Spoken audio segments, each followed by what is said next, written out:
Hi people, I'm back on. It's the first posting or video, so we're just ironing out details, and people have emailed me after the fact. So I'm gonna see if you're able to actually email me a question.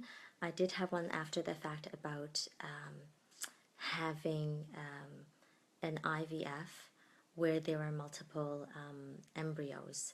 So, you know, every cycle is totally different, and every person's response is different. So, when it comes to IVF, what they'll tend to do is that they may do a fresh transfer, meaning that you're gonna do stimulation drugs and then you retrieve a bunch of eggs, hopefully to get all of them fertilized, and after it's fertilized, then you watch to see them grow, and it can be for 3 days or it can be 5 days depending on what's happening. So 3 days it hits like an 8 cell hopefully, and then 5 days it'll hopefully reach to blastocyst.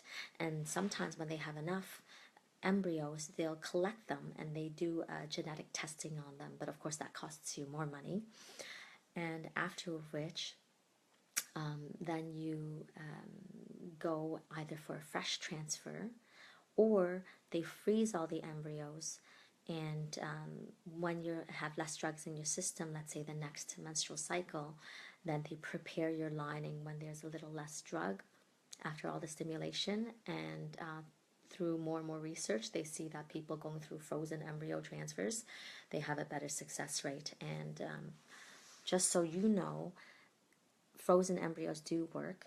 My daughter, who is 4.5 years old, she is a product of being a frozen embryo. I think she was frozen in space for about, I'm thinking at least 3 months, but people freeze them for a longer time frame than that. So where women have more than one embryo, and they're only wanting to either put one or two back depending on the age, then what happens is you will then put back maybe one or two, as I say, and then you wait for 2 weeks. If it doesn't work, if your embryo transfer fails, unfortunately, oftentimes make people look at it as though, I failed as a woman. But really, when I look at a failed IVF, I often see it as, sometimes things just don't work out. Sometimes maybe it's not that there's something wrong with you, but maybe, the technology has not served you.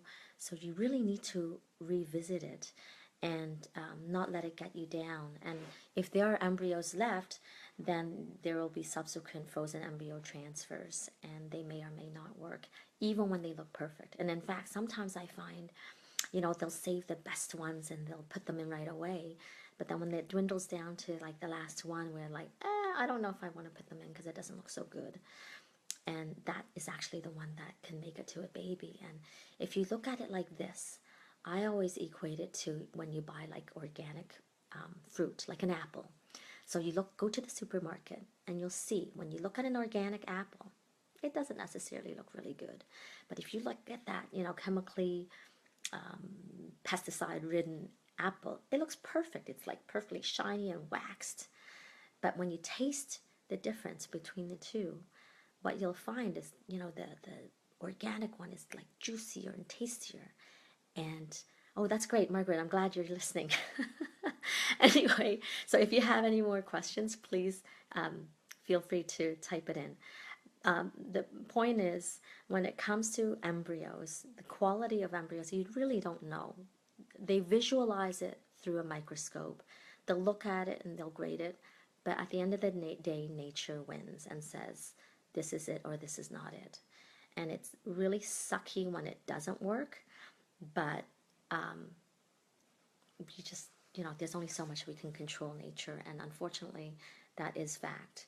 So I always say, we can nourish and foster and optimize, but at the end of the day, it's up to nature to say yay or nay.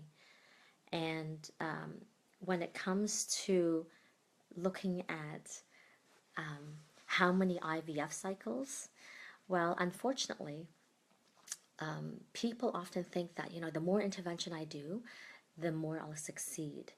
And what happens is you go in, your first IUI, and you think, oh my gosh, this is it. And then you like freak out and panic and are so sad when it doesn't work. And then you go to the next thing, which is, okay, I'm going to do IVF, and now this is it.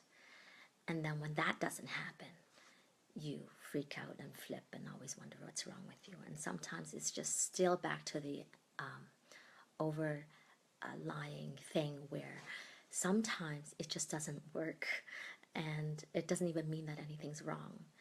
And there's even a study there, I think it's in the UK, where they say that it actually takes 6 rounds of IVF to optimize your chances of having a baby to term. That's crazy, right? Like, that's a lot of money. So yes, I do witness people that conceive after the first IVF, but it's certainly not every time. So to go in there thinking that this is the ticket and you've got it in the bank, I'm really sorry to tell you that that may not be it. And you might hate me, but I'm just actually putting the truth out there so that you know what to expect without causing more disappointment when you go in. Does that make sense? Okay, so now I'm going to address something here. Low ovarian reserve at 5. Okay, so here's the deal. I've seen low ovarian reserve at like 1.1, something like that, and people still get pregnant. So 5, to me, that doesn't mean that it's like dismal. Yes, it's lower in that average for the age under that bell curve figure, but it doesn't mean that it's dismal at all. Okay, so whatever the doctors tell you in terms of diagnosis, don't let it make the be all end all. Things can ultimately change. And what's interesting is that they used to say, you're as good as your highest FSH. And now they see that FSH can literally go up and down in a day. So they don't use that as a great marker. What FSH is a great marker for is if you're going to stimulate well or not well in an IVF cycle. And as for AMH, that can again be a marker, but I have also seen women's AMH shift over time. And despite that too, and think about this, women go to IVF clinics because they're in need. Women that naturally conceive without any help, we actually have no idea what the AMH or FSH or any of the other hormonal measurements are. And that does not necessarily preclude them from having a baby. And that would be an interesting experiment, testing all these women who naturally conceive. Maybe that would completely skew their bell curve figure as to what normal and average is, because basically your normal and average is through the fertility clinic statistics, which is basically, the worst case scenarios. And in terms of how many rounds work, and I think I just mentioned it, so it's a bit of a lottery ticket. So it can be your first one, but it may not. And the older studies, they say, 1 to 3 times. And then this last study recently was like 6 times. So it's kind of scary. Now it says here, 1 round, 1 egg fertilized and is frozen. What about PGS?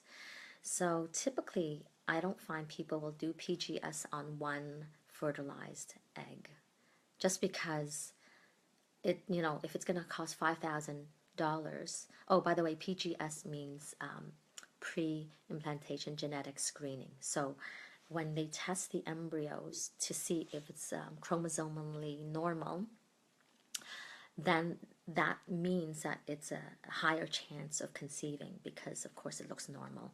However, I will also tell you that just because you have a PGS normal embryo, that actually does not also guarantee you 100% that it's a baby, because I've also seen that is not necessarily a baby. But it will increase your chances. So if you have stored embryos, so what a popular thing that people do now is to bank embryos, meaning they go through multiple rounds of IVF if you're what we call a low producer. So if you're only producing 2 eggs at a time, 1 egg at a time, so some people will do multiple retrieval cycles so that they collect a number of embryos, and then at the end of it, so let's say you have like 5 or 6 eggs or embryos, as a batch, then you pay about $5,000 for the pre-genetic screening. Does that make sense? And from that, then you may have a higher chance of actually having a chromosomally normal embryo, and with that, it will increase the chances of conception. And the other very practical thing is that if you're blindly putting in embryos and you don't know if genetically normal, and let's say you have those 5 embryos, and every cycle you're putting in 1 embryo at a time, it kind of makes the heartbreak a little less if you had prevented yourself from not putting in those ones that are genetically abnormal. So if you do the genetic screening, it just saves you from putting in the ones that are not normal. I'm sorry I'm blabbing, but okay, let's see. We have a question about AMH is 18.5, but my issue is immature eggs. Would acupuncture do anything to improve maturity, or is it more of a blood flow thing? Okay, very good. So in terms of acupuncture and IVF, we certainly use that as a tool together. And what we have seen that is that acupuncture as a preconception treatment prior to IVF, so let's say about 3 months, it can increase take-home baby rate. So it doesn't necessarily increase the pregnancy rate, but it can increase the take-home baby rate, which is ultimately what you want. Like, who cares if you get pregnant if you're going to miscarry, right? And so acupuncture is done typically about weekly or twice a week to try to help that. 18.5 AMH is good. Immature eggs, depending, is that what the doctor is telling you is what's happening? Because if it's a IVF cycle and they're telling you it's an immature egg, sometimes it's a bit of a cop-out because maybe it's the protocol that has caused that. And again, I've witnessed, let's say, like not all the time, but some women may ovulate and their eggs ripen at a certain size that is actually smaller than the norm. So let's say when egg follicular growth, they want it to hit 2, instead you hit like 1.8, and that's actually your maturity level. So again, this is all based on stats, and it doesn't necessarily mean that it's the truth and that's the best. So having said that, IVF clinics will try to develop your eggs to what they think it should be, and it may or may not work for you. Is it more of a blood flow thing or to optimize quantity or for retrieval? Okay, so blood flow optimizes quality. It does not necessarily, no, I would say it optimizes quality, not quantity. Quantity is already there. So on day 3 of your menstrual cycle, they'll be visualized through ultrasound, transvaginal ultrasound, how many eggs that you have at that particular cycle. And those are the only ones that they can recruit through an IVF cycle with drugs. So I can't make you have more eggs in that time frame. However, it may help the numbers down the road, like 3 months down the road.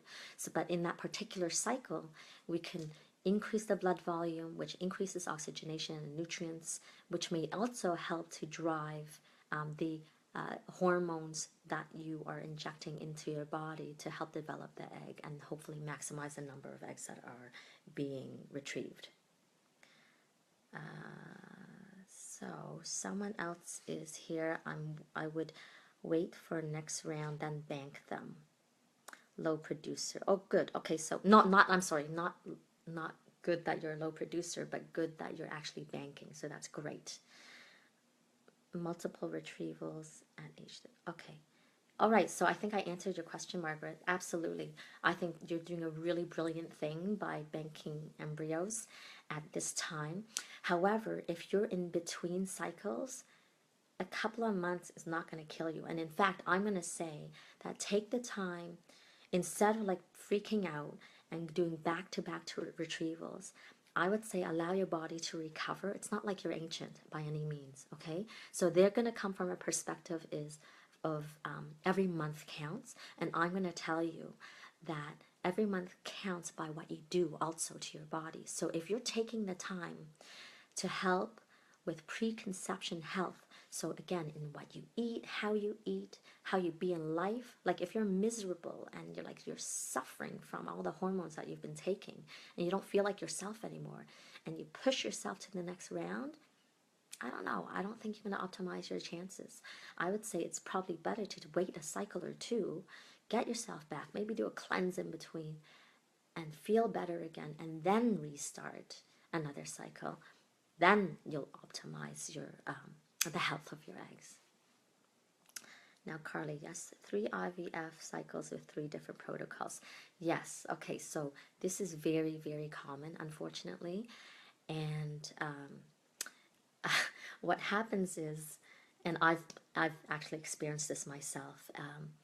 With every cycle that doesn't work, they're always gonna look for a new cycle.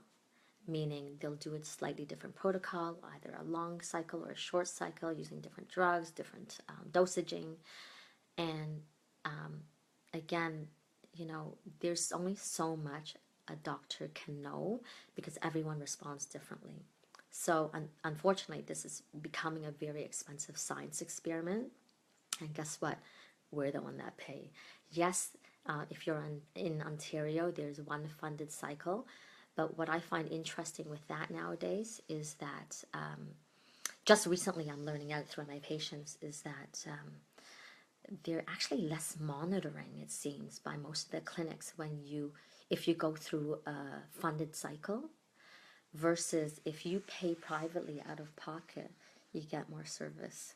So really the funded cycle is really, really great if that is your only option and you can't get any other help. But the best, fortunately or unfortunately, is it's actually a paid cycle. And still, that's all a science experiment. I think that covers questions unless anybody else wants to ask anything else. Let me know. Just make a little comment, and otherwise I'll sign off. Thank you for listening and watching, and hopefully you've benefited from what I've said. And yeah, definitely, if you have other topics that you want me to cover, I will be more than happy to do so, okay, for the future. Okay, great. Have a really great night, and we'll speak to you soon. Take care. Bye.